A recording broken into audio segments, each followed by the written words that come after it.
Picture this. You walk into a dusty storefront in 1967, past racks of canvas ammo pouches and stacked steel helmets, and there on the counter, sitting in a cardboard box like loose apples at a farmer's market, are hand grenades. Real ones. Or at least they look real. The sign above them reads $2. No ID required. No background check. No waiting period. You hand over 2 crumpled dollar bills, and you walk out the door carrying a weapon that, 20 years earlier, was designed to kill men on the beaches of Normandy and the jungles of the Pacific. This actually happened in thousands of stores across the United States. And almost nobody talks about it today. How did the deadliest hand weapon of the Second World War end up on a bargain shelf next to canteens and mess kits? Why did the American government allow it? And what happened to all those grenades once they left the store? The ones that ended up in attics, basements, garages, and toolboxes for the next 50 years? Some of them are still turning up today. Some of them are still capable of killing someone. This is the strange, half-forgotten story of how the tools of total war became $2 souvenirs, and how that decision would come back to haunt police departments and bomb squads for generations. To understand how a grenade ended up on a surplus store shelf, you have to go back to the scale of American manufacturing during the war itself. The United States built the arsenal of democracy almost overnight, converting car factories, kitchen appliance plants, and toy manufacturers into round-the-clock weapons producers. Among the most iconic products of that effort was the Mark II fragmentation grenade, the Pineapple, named for its ridged cast-iron shell, a design that traced its lineage back to the Mark I of the First World War. It became the signature hand weapon of American GIs from North Africa to Okinawa, produced by the millions in factories that, before the war, had never made anything more dangerous than kitchenware. Behind every crate of grenades were ordinary workers, many of them women stepping into industrial jobs for the first time, filling shells with TNT or Composition B, screwing in fuses, and packing them for shipment to a war being fought on every continent but their own. By 1945, American industry had built an almost unimaginable stockpile of ordnance, far beyond what had actually been used in combat. The military planners of 1943 had prepared for years more of fighting than the war actually required. Factories kept running on wartime contracts, even as Allied victories piled up faster than anyone expected. Grenades, like rifles, mortar shells, and tank parts, kept rolling off assembly lines destined for a Pacific invasion of Japan that, in the end, never happened. When Japan surrendered in August of 1945, the United States was left holding a mountain of weapons with nowhere left to send them. And that mountain was about to become somebody's very expensive, very dangerous problem.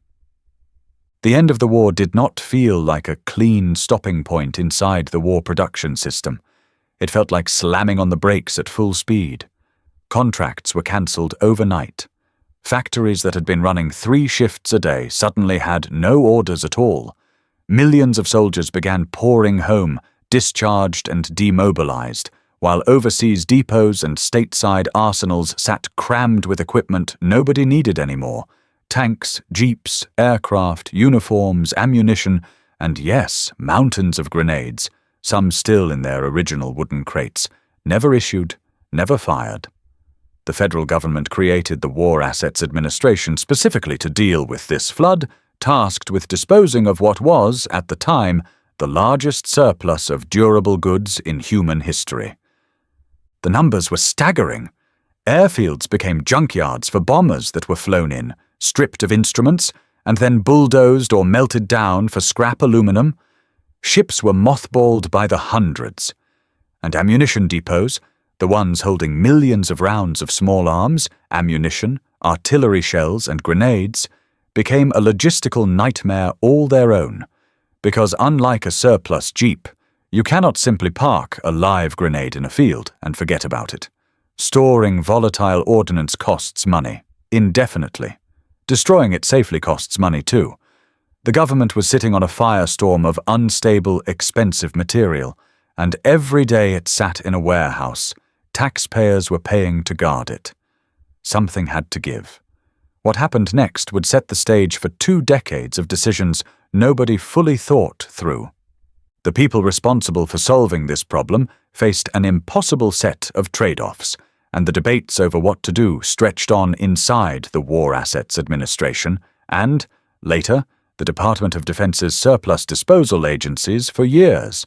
Destroying the surplus outright, dumping ordnance at sea, detonating it in controlled demolitions, melting down the metal, was safe, but staggeringly expensive and slow, and it meant writing off billions of dollars of material as a total loss.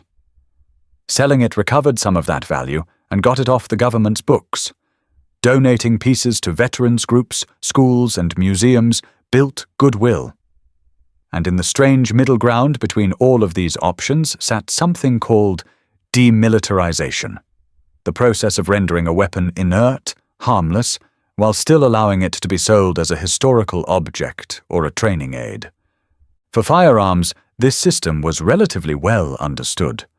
For grenades, it was murkier, and the rules were inconsistent depending on which agency, which era, and which surplus dealer you were dealing with.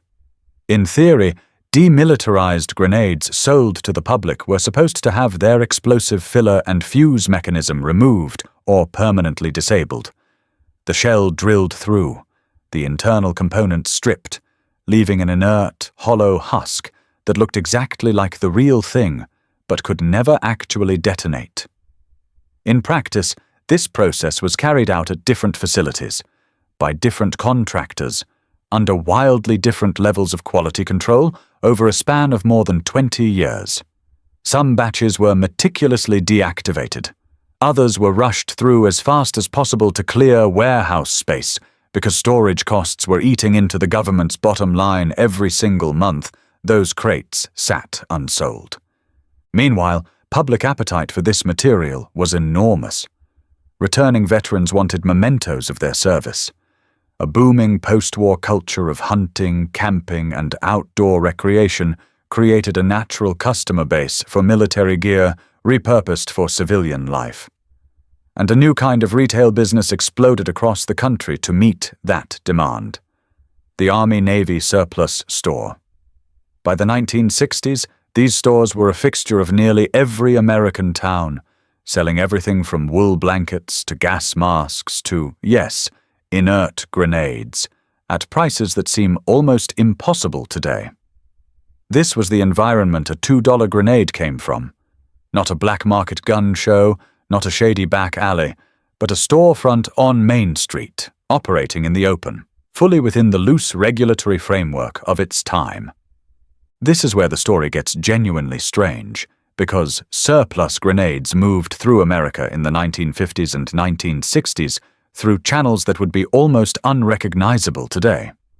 Mail-order catalogs sold military surplus directly to your front door, no license, no permit, sometimes no age verification beyond a signature.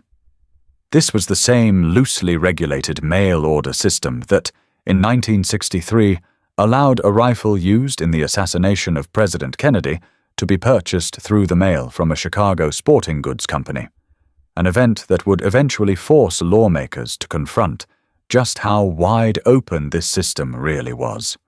Grenades moved through smaller, more specialized versions of that same pipeline, military surplus dealers, hobby shops catering to collectors, and yes, storefront Army-Navy stores, where a demilitarized pineapple grenade sat in a bin next to canteens, priced to sell. For most buyers, these were harmless curiosities, heavy iron shells with a hole drilled through the base, no fuse, no filler, safe enough to sit on a bookshelf as a conversation piece. Veterans bought them as keepsakes of their service. Boys bought them because nothing said cool in 1967, quite like owning a piece of history that used to be a killing machine. Collectors bought them because military ordnance was becoming its own hobby, complete with specialized dealers and swap meets. And because demilitarization standards varied so much from batch to batch, buyers rarely asked hard questions about exactly how inert their $2 souvenir really was. Nobody at the counter was checking whether the person drilling out that shell 3 years earlier had done the job properly. That gap between what was supposed to happen and what actually happened is where the real danger lived. Because while the overwhelming majority of surplus grenades sold in this era genuinely were inert, the demilitarization process itself was inconsistent enough that mistakes slipped through. A grenade that still contained trace amounts of explosive filler. A fuse assembly that wasn't fully disabled. A batch that was drilled hastily to meet a shipping deadline. These weren't common, but across the millions of pieces of ordnance moving through the surplus system over 2 decades, even a small failure rate meant that some genuinely hazardous material ended up in civilian hands, sold with the same casual confidence as a canteen or a compass. And then there's the part of this story most people never hear about at all. What happened to those grenades over the following decades as the veterans who bought them aged, moved, and eventually passed away, leaving boxes of harmless war souvenirs behind for their families to find. Bomb disposal units across the country have spent decades responding to calls from people who discovered an old grenade while cleaning out a deceased relative's garage, attic, or storage unit. Souvenirs bought decades earlier that the family had no way of identifying as safe or dangerous. Some of those calls end in nothing more than a controlled disposal of an inert paperweight. Others have ended in evacuated neighborhoods and controlled detonations, because the item in question turned out to still be live. Estate sales became a particularly strange flashpoint. A family selling off a deceased veteran's belongings, unaware of what they were actually looking at, might set a grenade out on a folding table alongside old tools and dishware, priced to move for a few dollars, unknowingly recreating the exact same transaction that happened at an army surplus counter half a century earlier, except this time nobody involved had any idea whether the item was safe. Antique shops and flea markets, even decades later, occasionally found themselves the site of a hasty evacuation and a call to the local police department, because a browsing customer noticed something that looked exactly like what it was. There's another layer to this story that rarely makes it into the history books: the sheer variety of what was actually being sold under the umbrella of surplus grenade. Alongside inert Mark II pineapples, stores carried genuine training grenades, devices manufactured from the start with no explosive charge, designed to teach soldiers the weight, grip, and throwing motion of the real thing, often marked with blue paint to distinguish them from live ordnance.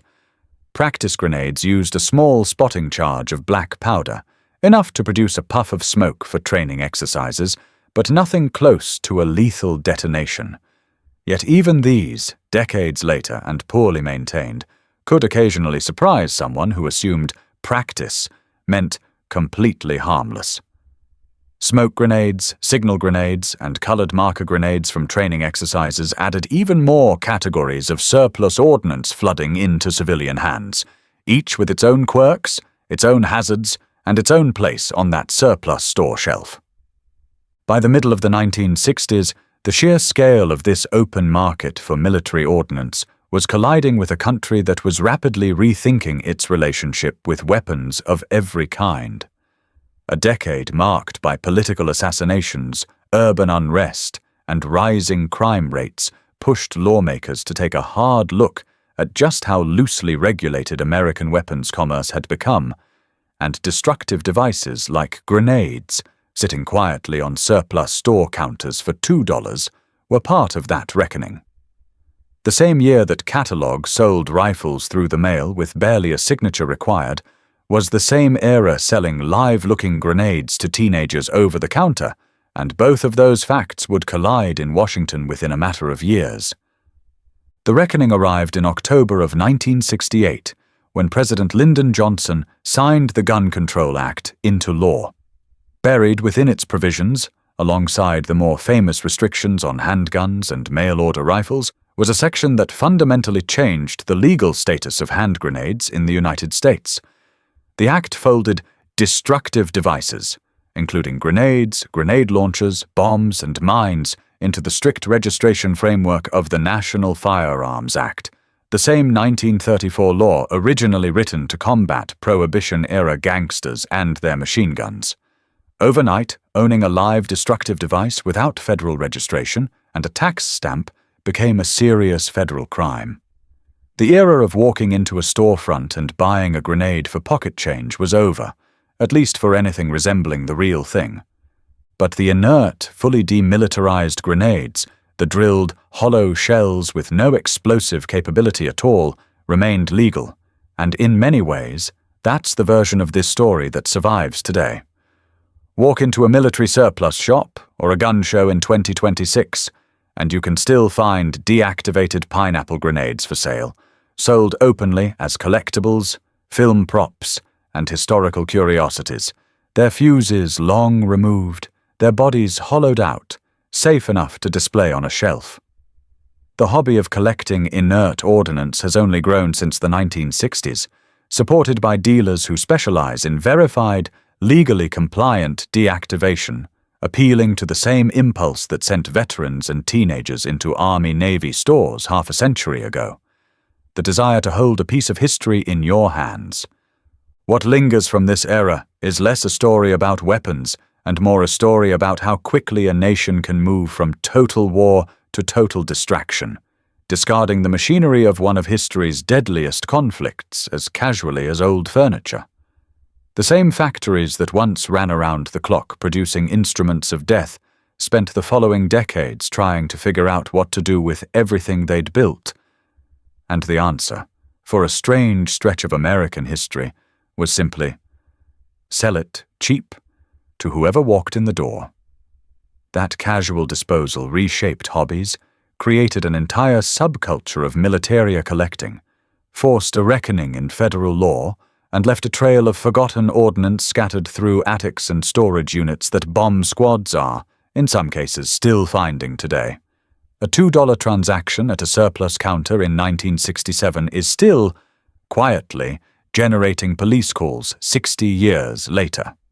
So the next time you walk past a display case of inert grenades at a militaria show, or hear about a garage cleanout that ended with a bomb squad on the front lawn, remember that you're looking at the tail end of a decision made in the chaotic months after the Second World War ended. A decision born out of overwhelming surplus, financial pressure, and a country that genuinely wasn't sure what to do with the sheer volume of weaponry it had built to win a war. It's a strange, almost unbelievable footnote to the larger story of World War II, that the deadliest personal weapon of that conflict spent a chapter of its history sitting on a shelf between canteens and compasses, priced like a souvenir keychain. What do you think? Should any of this material have been sold to the public at all, or was destroying it outright the only responsible choice? Let me know what you think in the comments below. If this story surprised you, there are dozens more like it hiding in the aftermath of the war nobody talks about. So make sure you're subscribed, because the next one might be even harder to believe. History didn't end when the guns fell silent in 1945. In some quiet corner of an attic somewhere in America, it's still waiting to be found.